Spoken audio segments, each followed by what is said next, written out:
하나님의 말씀을 보겠습니다. 하나님의 말씀은 요한복음 14장 16절부터 17절과 에베소서 5장 18절 말씀입니다.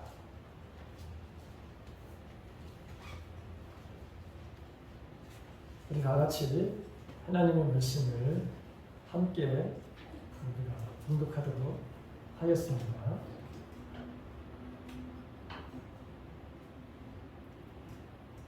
내가 아버지께 구하겠으니 그가 또 다른 보혜사를 너희에게 주사 영원토록 너희와 함께 있게 하리니 그는 진리의 영이라 세상은 이미 그를 얻지 못하나니 이는 그를 보지도 못하고 알지도 못하니라. 그러나 너희는 그를 아나니 그는 너희와 함께 거하시며 또 너희 속에 계시겠습니다. 아멘. 에베소서 5장 18절 말씀입니다. 역시 같이 한 목소리로 봉독합니다. 술 취하지 말라. 이는 방탕한 것이니 오직 성령으로 충만함을 받으라. 아멘. 주님이 평강에 함께 하시기 바랍니다. 오늘 특별히 코로나 바이러스 검사로 인해서 교회에 나오지 못한 성도들이 있는데 하나님께서 여러분들의 건강에도 함께 하시기를 간절히 바랍니다. 오늘 왜 우리가 성령 충만해야 되나? 이게 왜 이렇게 중요한 것인가? 성령이 하시는 그런 일들을 무엇이고, 그리고 그 성령의 충만함을 받는 그 비결, 그 방법은 도대체 무엇인가? 그거에 대해서 함께 말씀을 나누려고 합니다. 오늘 에베소서 5장 18절에 있는 말씀을 보게 되면 너희는 술 취하지 말라. 오직 성령으로 충만함을 받으라. 이렇게 말씀하고 있습니다. 명령형으로 되어 있다고 하는 것을 우리가 알 수 있습니다. 주님께서도 부활하셔서 제자들에게 하신 그 말씀이 첫 번째는 제자들에게 너희들에게 평강이 있을지어다 그렇게 말씀을 하시고, 그 다음에 말씀하신 것이 성령 받아라 이런 말씀이었습니다. 예수님도 명령을 하시죠. 오늘도 에베소서 이 5장 18절을 통해서 삼일체 하나님은 사도 바울의 입을 통해서 마찬가지로 말씀하고 계시죠. 너희는 성령으로 충만함을 받으라. 이렇게 되어 있습니다.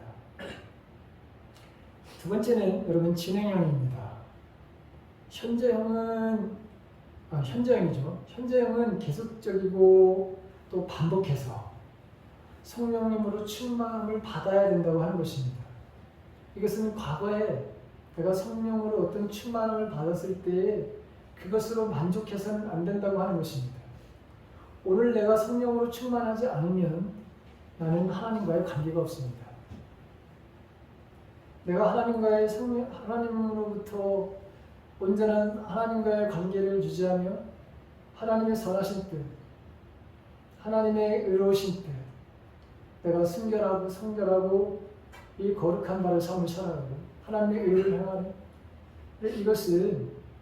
이건 온전히 성령의 바로 힘에 의해서 능력으로 바로 주어지는 것이기 때문에 과거에 내가 뜨거웠었어.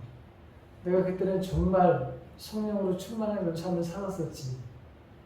그걸 회상하면서 현재 내가 그렇지 못한 것에 대해서 만약에 원망을 한다거나 아니면 불평을 한다거나 아니면 그냥 자족하는 바로 삶을 살게 된다면 여러분들은 하나님과 전혀 관계없는 삶을 살고 있는 것입니다. 그 다음에 여러분 이게 수동태로 되어 있습니다. 성령으로 충만하면 분명히 우리의 힘과 노력이 여기 들어가야 합니다. 그러나 하나님의 성령으로 우리를 충만하게 만들기 원한다고 하는 뜻이고, 성령님이 나를 다스리고 지배하도록 내가 절대적으로 저항을 하면 안 되는 것이고, 이걸 바로 받아들이려고 하는 그런 마음, 간절함이 우리들에게 있어야 된다고 하는 것입니다. 그 다음에 이거는 여러분 이게 복수형인데 우리가 가지고 있는 성경에는 우리라고 하는 것이 너희라고 하는 것이 빠져 있습니다. 근데 원래 성경에는 있습니다. 자, 너희 에베소 교회 교인들이겠죠. 그러나 이것은 에베소 교회 교인들뿐만 아니라 모든 성도들, 저와 여러분들 모두는 다 성령으로 충만함을 받아야 한다는 것입니다. 그리스도 가운데서 성령으로 충만하지 않아도 되는 사람은 단 한 사람도 없습니다. 다 모두가 성령으로 충만해야 된다고 하는 것이죠. 자, 그렇다면 성령으로 충만함을 받는다는 게 뭐냐? 성령님이 나를 온전하게 지배하는 상태를 말하는 것이죠. 자, 오늘 사람들이 술에 취하면 술이 사람을 바로 지배를 합니다. 오늘 술과 성령에 대한 이 대조를 통해서 아주 쉽게 명확하게 사도 바울이 설명을 하고 있는 것입니다. 여러분 과거에 술 한번 마셔본 적이 있으시죠? 네, 저도 마찬가지 과거에 여러분 술을 마셔봤습니다. 그런데 그 술을 마시게 되면 술에 사람은 지배를 받게 되어 있습니다. 말이 그렇게 없던 사람도 엄청나게 말을 많이 하는 사람 있죠. 그리고 말이죠. 또 소심했던 사람이 말은 아주 담대한 어떤 그런 모습들도 보여주는 사람도 있습니다. 또 싸움은 얼마나 많이 일어납니까? 술을 먹고서 지배를 받게 되는 거예요. 근데 마찬가지로 우리가 성령의 바라는 충만함을 받게 되면, 즉 성령님이 나를 온전하게 지배하게 되면, 성령님이 바로 우리를 다스리게 되면 성령님이 바로 삶을 온전히 우리의 삶을 주관하시게 됩니다. 그래서 우리가 성령님으로 충만을 받으면 성령님이 우리를 다스리고 지배하게 되고, 그래서 성령님이 우리의 삶을 온전히 바로 이끌어 가시는 것이죠. 그래서 하나님이 원하시는, 하나님이 뜻하신 것을 우리가 다 해낼 수 있습니다. 모두 하나님이 바라시고 원하시는 삶을 가능케 하는 것이 바로 성령의 충만함이라고 하는 것입니다. 하나님의 백성들은, 우리는 모두가 다 성령으로 충만해지는 것이 이게 하나님의 뜻입니다. 그렇다면 성령님이 하시는 일, 그분이 하시는 사역이 무엇이고, 왜 우리가 성령을 충만해야 되고 성령 충만을 받는 그런 비결이 무엇인지, 그것에 대해서 함께 말씀을 나누려고 하는 것이죠. 첫 번째로 성령님이 하시는 일, 성령님의 사역이 있습니다. 그분이 주된 일이 있습니다. 그것은 언제나 우리를 진리 가운데로 인도하신다는 겁니다. 요한복음 16장 13절과 14절 이하의 말씀을 보게 되면, 진리의 성령이 오시면 그분이 너희를 모든 진리 가운데로 인도하실 것이다. 그분은 자기 마음대로 말씀하시지 않으시고 그가 들은 것만을 말씀하시며 앞으로 될 일들을 너희에게 알려주실 것이다. 이렇게 말씀하고 있습니다. 우리를 진리 가운데로 인도하신다. 우리를 언제나 밝은 빛 가운데로, 어둠으로 우리를 인도하실 것이 아니라 진리 가운데로 우리를 인도하시는 분이 성령 하나님이시다 라고 하는 것이죠. 자, 요한복음에 예수님이 요한복음 10장 11절에서 당신이 뭐라고 당신을 가리켜서 말씀하셨냐면, 나는 선한 목자다 이렇게 말씀을 하셨어요. 여러분, 목자도 마찬가지죠. 양들을 인도해 가는 역할을 하는 게 목자죠. 시편 23편에도 보게 되면 다윗도 하나님을 나의 선하신 목자다 이렇게 표현하는 것을 보게 됩니다. 인도하시는 분, 언제나 양들에게 필요한 곳으로, 다윗은 그것을 실만한 물가, 그다음에 푸른 초장으로 이렇게 당신을 삶에 인도하신 하나님에 대한 고백을 듣게 됩니다. 자, 그런데 심지어 그 성령 하나님은 우리 기도, 우리가 어떻게 기도를 해야 될지 이걸 잘 모를 때에도 역시 성령 하나님은 우리의 기도하는 것조차도 우리를 인도하신다는 거예요. 우리가 올바르게 하나님의 뜻에 맞게끔 기도하게 하신다는 거죠. 로마서 8장 26절과 27절에 있는 말씀이죠. 이처럼 성령께서도 우리의 연약함을 도와주십니다. 우리는 무엇을 기도해야 하는지 모르지만 성령께서는 말로 다 표현할 수 없는 간절함으로 우리를 위해서 중보기도를 하십니다. 사람의 마음을 꿰뚫어 보시는 하나님께서는 성령의 생각이 무엇인지 아십니다. 그것은 성령께서 하나님의 뜻에 따라 성도들을 위해 중보기도를 하시기 때문입니다. 이렇게 말씀하고 있는 것을 보게 됩니다. 또 성령님이 하시는 일이 뭡니까? 예수님에 대해서 알려주시는 그런 역할을 하신다는 거죠. 요한복음 15장 26절에 보게 되면 내가 너희에게 보낼 보혜사 곧 아버지께로부터 오시는 진리의 성령이 오시면 그가 나에 관하여 증언할 것이다. 이렇게 말씀하고 있습니다. 예수님이 어떤 분이신지, 예수님이 무슨 일을 바로 하실지, 이 모든 것들을 이것에 대해서 알려주십니다.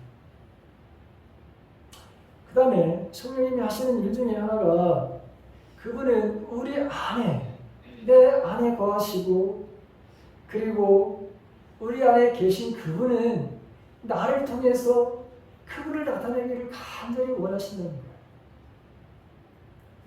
요한복음 14장 오늘 17절에 있는 말씀을 보게 되면 그분은 진리의 성령이시다. 세상은 그분을 보지 못하고 알지도 못하므로 그분을 받을 수 없다. 그러나 그분이 너희 안에 계시고 너희는 그분 안에 있기 때문에 너희는 그분을 아는 것이다. 이렇게 말씀하고 있습니다. 성령 하나님은 아주 가까이 계시는 분입니다.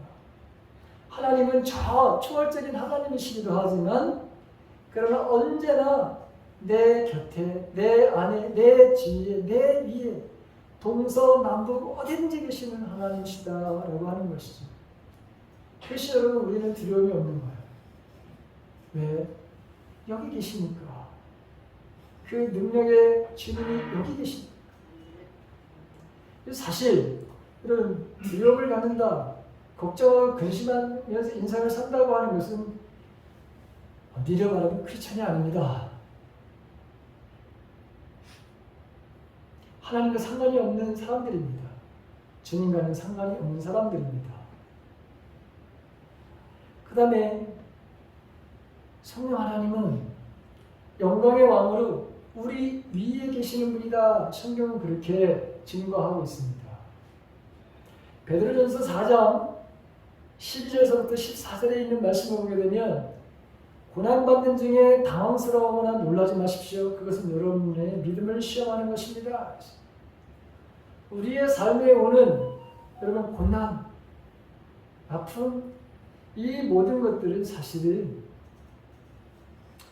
우리의 믿음을 테스트하기 위한 거기에 여러분 불과한 것이에요.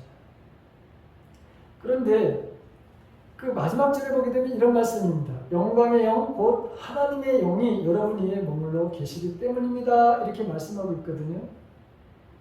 베드로전서 4장 14절에 있는 말씀, 마지막 절에 이렇게 되어 있는데 이 베드로전서는 언제 쓰여진 것이냐면 로마의 그 지독한 박해를 했던 네로 황제 때 쓰여진 이 서신이 베드로전서입니다. 로마가 불에 타는 일이 발생하게 되죠. 불에 탔습니다. 그래서 이 로마의 시민들이 네로 형제를 향해 가지고 그의 치적에 대해서 비판을 하기 시작했어요. 무능한 황제, 그리고 아주 포악한 황제, 자신만을 바라보는 이런 황제. 근데 이것을 자기에게 쏠리는 이런 부정적인 이미지를 이걸 개선을 해서 바꿔야 되겠다는 그런 악한 마음을 가졌습니다. 이 불이 일어나서 로마 이게 불이 타는데 그 모든 원인을 제공한 것이 이 불을 바로 이걸 낸 사람들이 크리스천들이다. 이래 가지고 자기에게 쏠렸던 그 시선을 이 성도들에게, 크리스찬들에게 쏠리게끔 했습니다. 이게 뭐냐? 사람들을 화형에 처하는 일들, 이 사나운 말을 짐승에게 밥으로 말을 이걸 주면서 사람들이 그것을 보고서 거기에 집중하게 하고 거기서 희열을 느끼게 해요. 아주 악한 이런 일을 했던 황제가 네로 황제입니다. 그런데 그 모든 시험과 모든 고난을 바로 이기게 하시고, 그래서 결국에는 하나님의 바로 영광이 여러분들 위에 머물 것이다. 이 모든 시험을 이긴 자들에게 임하시는 고난과 시험보다도 더 큰 하나님의 영광이 여러분들에게 주어질 것입니다. 이 영광을 바로 가져다 주시는 분이 바로 성령 하나님이십니다. 라고 이렇게 베드로 사도가 여러분 고백하는 것을 보게 되죠. 또한 우리 성도들이 시험과 고난의 때 성령 하나님이 하시는 분이 뭡니까? 하시는 역할이 담대함입니다. 우리에게 바로 용기를 주시는 분입니다. 우리가 하나님의 자녀라고 하는 것을 확신시켜 주시는 분입니다. 그래서 고난을 이기게 하시는 것입니다. 로마서 8장 15절과 17절 이하의 말씀을 보게 되면 여러분이 받는 성령은 여러분을 다시 두려움에 이르게 하는 노예로 만드는 영이 아니라 여러분을 하나님의 자녀가 되게 하는 영이십니다. 그래서 우리는 그 성령을 의지하여 아버지라고 부를 수 있는 것입니다. 성령께서는 친히 우리의 영과 함께 우리가 하나님의 자녀라는 것을 증언합니다. 자녀라면 또한 상속자이기도 합니다. 우리는 하나님의 상속자이며 또한 그리스도와 공동의 상속자입니다. 그래서 우리는 그리스도께서 누리시는 영광에 참여하기 위해 그분이 겪으신 고난에도 참여하는 것입니다. 이렇게 말씀하고 있습니다. 두려움에 이르게 하는 노예로 만드는 영이 아니라, 여러분, 노예는 항상 주인의 눈치를 봐야 했습니다. 노예는 두려움을 가질 수밖에 없었습니다. 왜냐하면 노예는 자기의 생명이 누구에게 바로 있었느냐? 주인에게 있었습니다. 그 주인의 말에 의해서 살기도 하고 죽는 일들이 빈번하게 일어났습니다. 노예는 그래서 여러분 두려운 거예요. 그런데 오늘 하나님은 여러분들을 하나님의 자녀가 되게 하시는 분이십니다. 성령은 바로 그렇게. 그래서 때때로 우리가 하나님 아버지를 아버지라고, 아버지라고 아주 친숙함과 다정함, 그리고 모든 것들을 바로 공급해 줄 수 있는 분이 하나님이시라고 하는 것을 여러분 증거해 주신다고 하는 거예요. 정상적인 여러분 부모는 자녀들이 아름답게 인생을 살 수 있도록 자기가 가지고 있는 최선의 방법을 통해서 자녀들을 영육하죠. 그럼에도 불구하고 육신의 부모는 다 부족하고 완전하지 못합니다.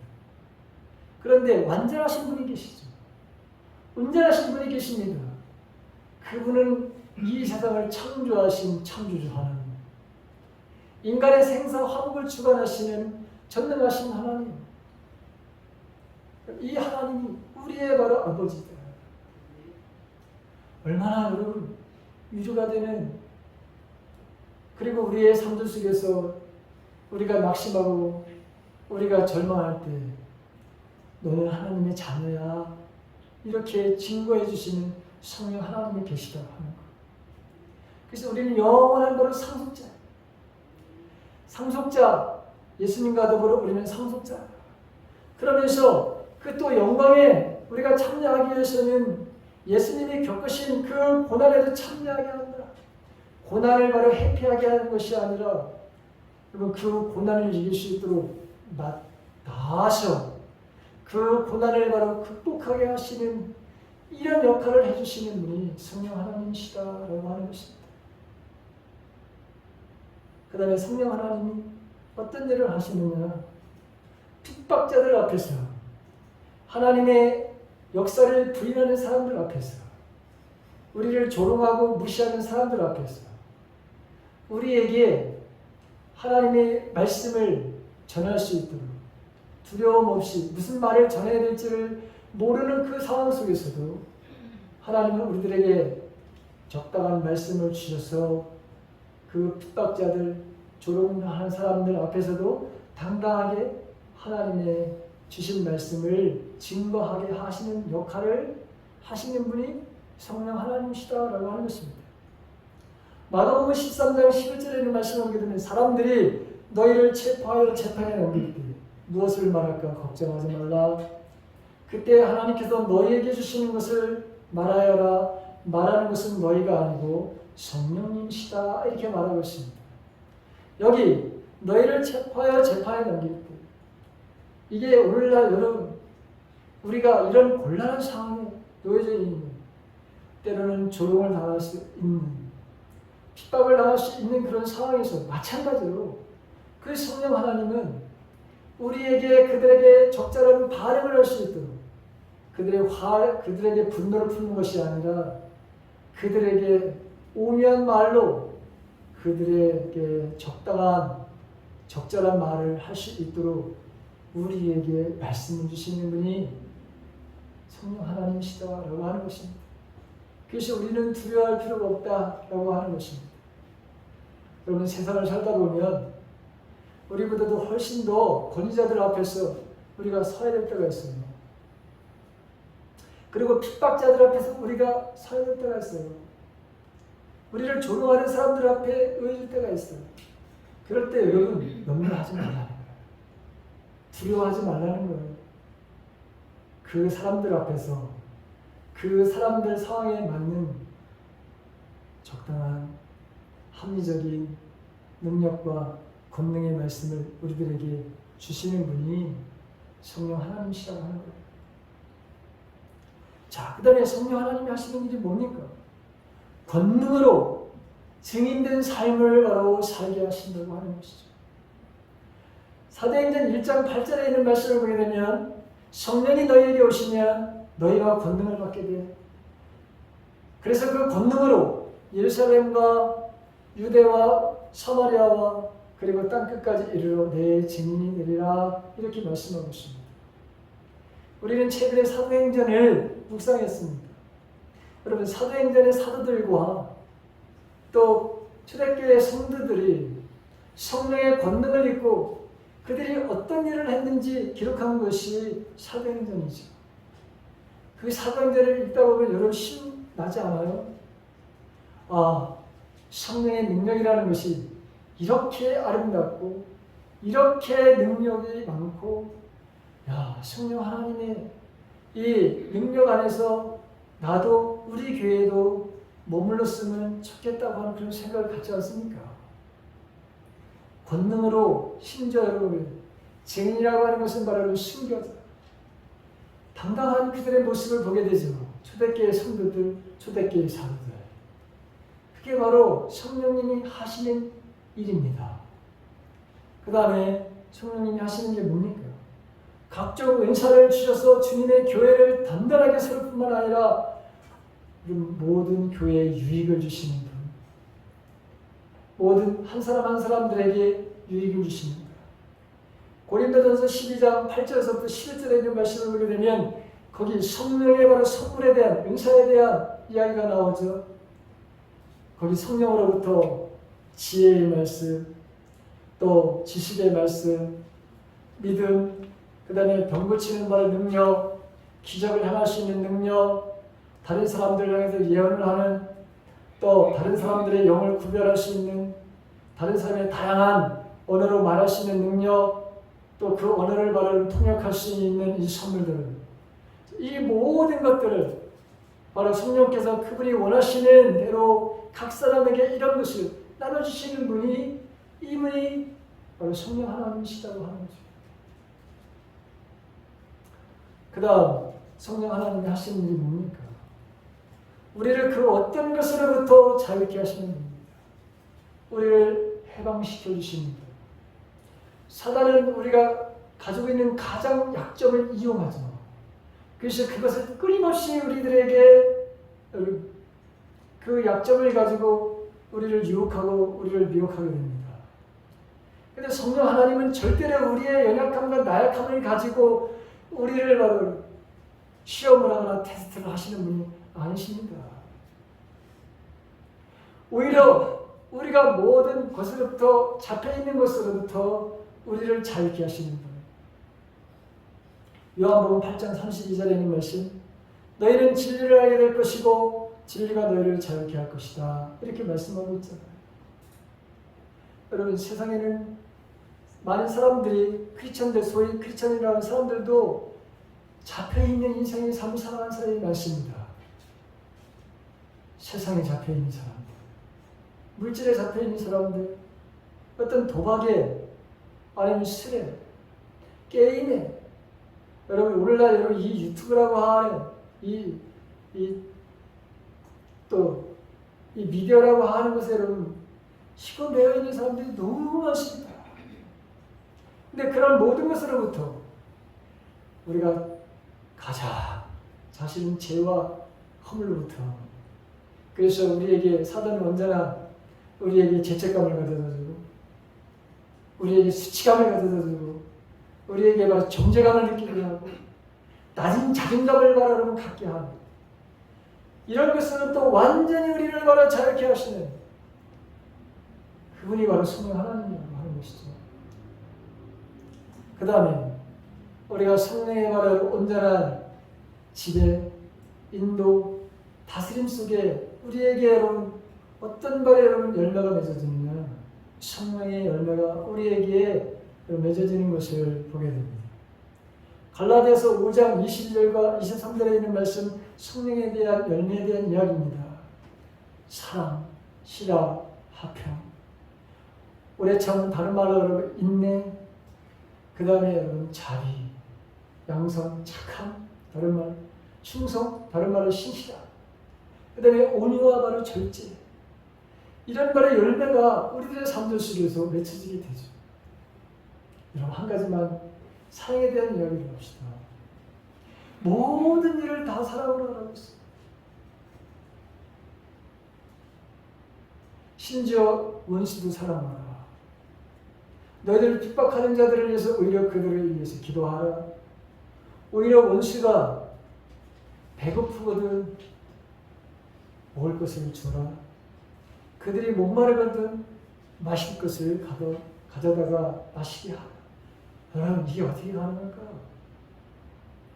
성령의 다스림 속에 있지 않으면, 성령의 지배 속에 있지 않으면, 우리에게 조그마한 불편을 가지고 있는 사람들에게 우리가 얼마나 발끈하면서 그들에게 보복하려고 하는 이런 마음으로 실제로 그런 일을 하는 일이 얼마나 많습니까? 여러분 온유라고 하는 게 뭡니까? 온유. 나를 비방하고 나를 조롱하고 나를 정죄하는 사람들을 향해서 되돌려주지 않는 거예요. 그렇게 똑같이 반응하지 않는 거예요. 오히려 긍휼한 마음을 가지고 그들을 위해서 기도하는 거예요. 용서하는 마음을 갖는 거예요. 그게 바로 온유입니다. 여러분 절제. 우리가 이건 하지 말아야지 라고 하면서 말은 그렇게 하고 그 작정한 그 시간이 단 10분도 안 돼서 여러분 하지 말자고 해서는 안 된다고 하는 것을 할 때가 여러분 얼마나 많습니까? 우리가 의지력으로 그게 가능합니까? 저는 의지력으로 안 되더라고요. 성령 하나님 여러분 이렇게 계시고 지배하고 인도해야 이런 삶이 가능하다는 거죠. 자, 그 다음에 성령 하나님이 하시는 일이 뭐냐? 영원히 우리와 함께 하시면서, 즉 임마누엘, 보혜사의 역할을 해주신 분이라고 하는 것이죠. 마태복음 28장 20절에 보게 되면 예수님이 이런 말씀을 하십니다. 보아라, 내가 너희와 세상 끝날까지 항상 함께 있겠다. 이런 말씀을 하셨어요. 이런 약속을 하셨어요. 요한복음 14장 16절에 보게 되면 내가 아버지께 구하겠고 그분은 너와 영원히 함께 있을 다른 보혜사를 보내실 것이다. 우리에게는 조력자가 있습니다. 우리에게는 변호사가 있습니다. 우리에게는 헬퍼가 있습니다. 저와 여러분들에게는 진정한 상담자가 계십니다. 그게 보혜사라고 하는 뜻입니다. 예수님은 요한복음 14장 18절에서 나는 너희를 고아처럼 버려두지 않고 너희에게로 다시 올 것이다. 이렇게 말씀을 하셨어요. 마태복음에서도 말씀하신 그 말씀 그대로 성령으로 지금도 여전히 우리와 영원히 함께 하시는 임마누엘 하나님. 이 주님, 이렇게 주님으로 성령으로 말하 여러분 지금 주님은 우리와 함께 하십니다. 우리는 성령님이 하시는 사역을 통해서 반드시 우리가 성령으로 충만해져야 되는구나. 근데 왜 우리는 이렇게 위대하신 분을 우리가 사랑하고 가까이 해야 되는지 우리는 알게 됩니다. 그렇다면 어떻게 성령에 우리가 충만함을 받을 수 있을까요? 충만함을 받는 바로 비결은 뭘까요? 그 방법은 도대체 뭘까요? 여러분 아주 단순합니다. 아주 간단합니다.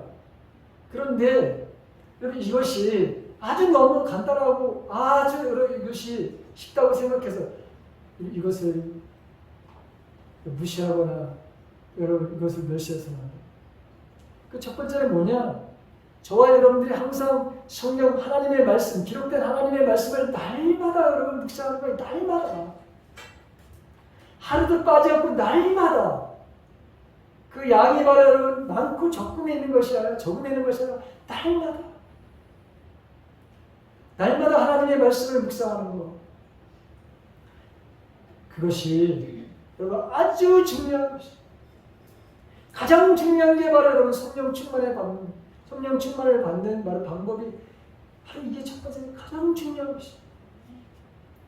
시편 1편 1절과 2절에 있는 말씀을 우리가 너무나 잘 압니다. 복 있는 사람은 악인의 꾀를 따르지 아니하고 죄인의 길에 서지 아니하고 오만한 자의 자리에 앉지 아니하며 오로지 주님의 율법을 즐거워하며 밤낮으로 율법을 묵상하는 사람이다. 이렇게 표현하고 있습니다. 밤낮으로 하나님의 말씀을 묵상하는 사람이다. 골로새서 3장 16절에도 보게 되면 그리스도의 말씀으로 여러분의 삶을 풍성하게 채우십시오. 이렇게 말씀하고 있는 것을 보게 됩니다. 우리의 마음에 하나님의 말씀이 새겨져야 된다고 하는 거예요. 이 뿌리가 바로 깊이 하나님의 말씀에 그 뿌리가 깊이 우리의 심령에 바로 이게 뿌리를 내려야 되는 것이고 그러면 새겨져야 돼요. 두 번째는 약속하신 것을 믿고서 성령 하나님을 위해서 우리가 바로 성령 하나님을 구해야 되는 거예요. 분명히 주시겠다고 성령 충만함을 받으라고 했고 이건 받을 수 있다고 말씀하시는 겁니다. 누가복음 11장 9절 이하의 말씀을 보게 되면 내가 또 너희들에게 이르노니 구하라 그리하면 너희에게 주실 것이요 찾으라 그러면 찾아낼 것이요 문을 두드려라 그러면 너희에게 열릴 것이니 너희 중에 아버지 된 자로서 누가 아들이 생선을 달라 하는데 생선 대신에 뱀을 주며 알을 달라고 하는데 정갈을 주겠느냐 너희가 악할지라도 좋은 것을 자식에게 줄 줄 알거든 하물며 너희 하늘 아버지께서 구하는 자에게 성령을 주시지 않겠느냐 하시니라. 반드시 성령을 주신다고 말씀하고 있잖아요. 그래서 우리가 믿음으로 성령 하나님을 바로 구해야 되는 거예요. 그 다음에 여러분 순종의 삶을 살아야 돼요. 순종의 삶을 살아야 돼요. 요한복음 14장 23절에 있는 말씀을 보면 예수께서 그들에게 대답하셨다.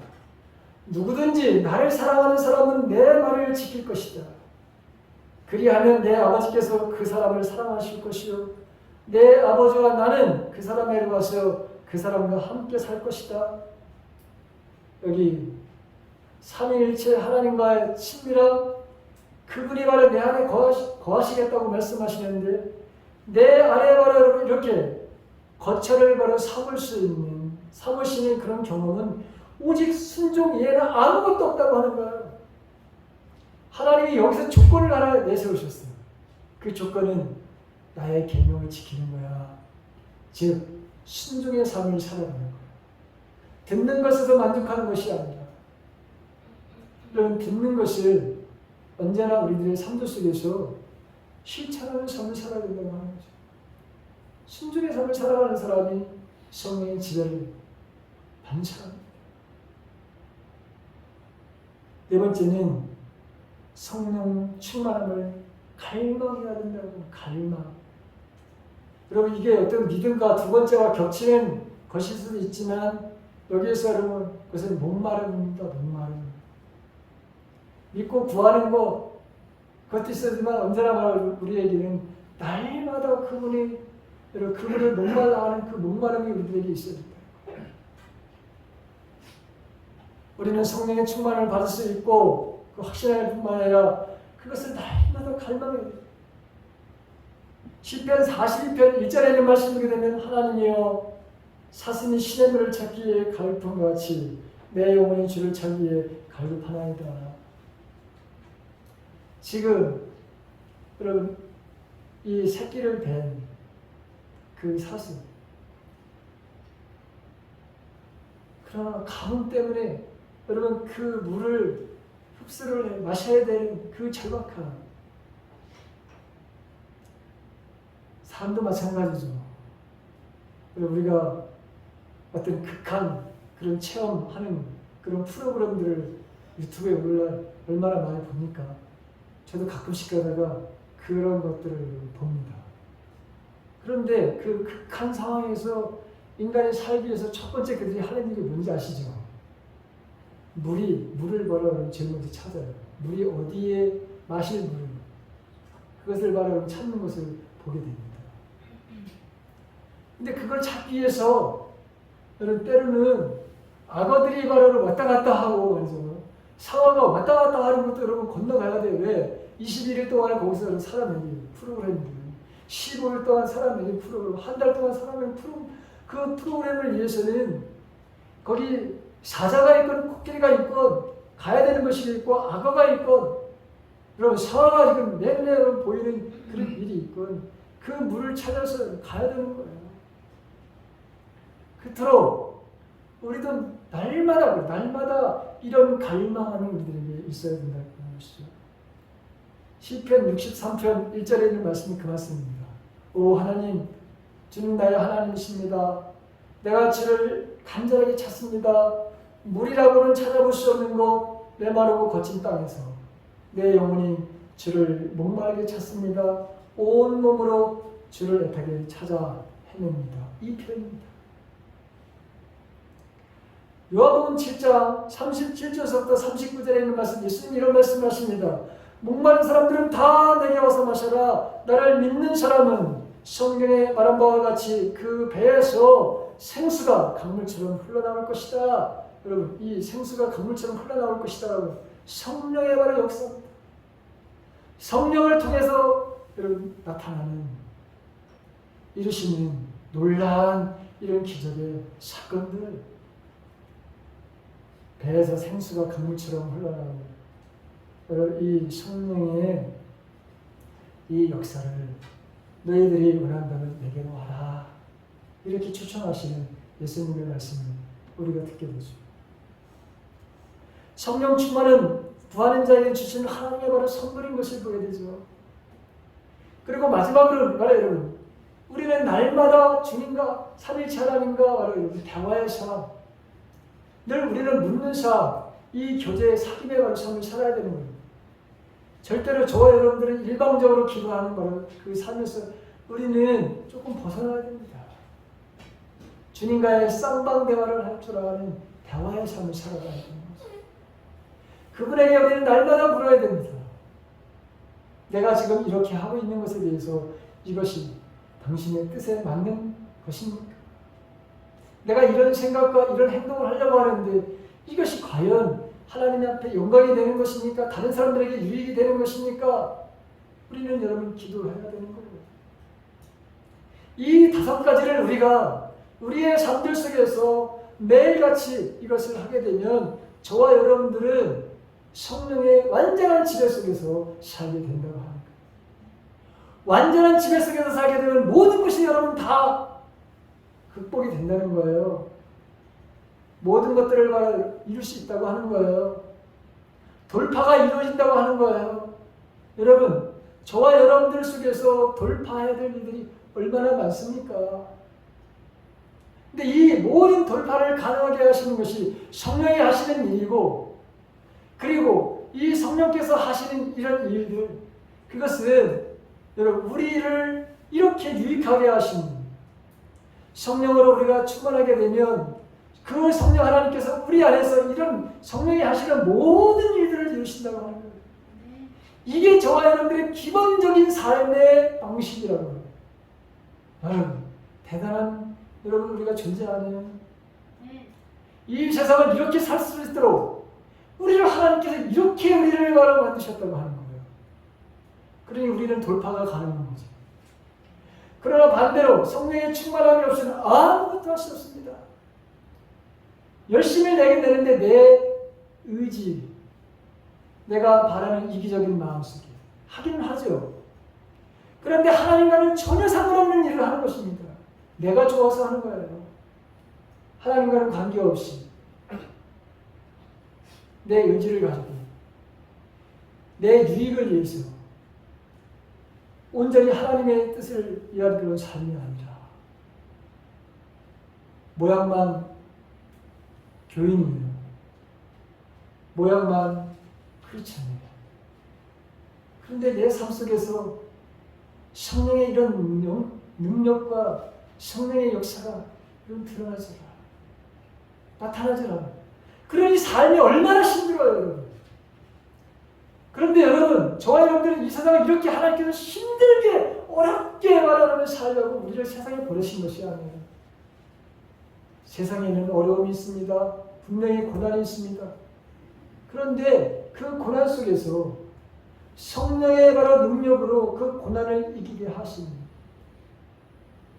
그래서 하나님의 영광된 삶을 살아가는 것이 이게 원래 하나님께서 우리를 세상에 보내신 그 모습이라고 하는 거예요. 그래서 우리는 성령 충만함을 받아야 된다고 하는 거예요. 성령의 지배를 받아야 된다고 하는 거예요. 왜 우리는 이 좋고 이 아름답고 이 무한한 능력을 우리가 그걸 내 안에 우리 안에 간직하지 못하고 살아갈까요? 여러분 한번 내 자신의 삶을 반드시 한번 이 말씀을 듣고 여러분 일주일 내내 한번 생각해 보세요. 아, 하나님은 나에게, 주님은 나에게, 성령 하나님 나에게 이런 놀라운 권능으로 내가 세상에 살라고 나를 보내셨는데 내 삶은 왜 이럴까? 그것에 대해서 진지한 고민이 있기를 바랍니다. 3일차 하나님은 우리가 성령 충만함으로 이 세상에 이겨야 될 것, 극복해야 될 것, 돌파해야 될 것, 이 모든 것들을 우리에게 이미 주셨다고 하는 것입니다. 이게 원래 우리의 삶이고 이게 성도들의 기본적인 아주 기초적인 삶이라고 하는 것. 이제 저와 여러분들이 성령의 이 충만함, 성령의 지배와 전적인 성령의 인도 속에 성령님께서 나를 통해서 이런 삶을 살 수 있도록 나를 도와주신 이분과 날마다 동행하시면서 권능의 삶, 능력의 삶, 하나님 앞에 영광이 되는 삶들을 살아내는 저와 여러분의 삶이 되시기를 예수님의 이름으로 간절히 축원합니다.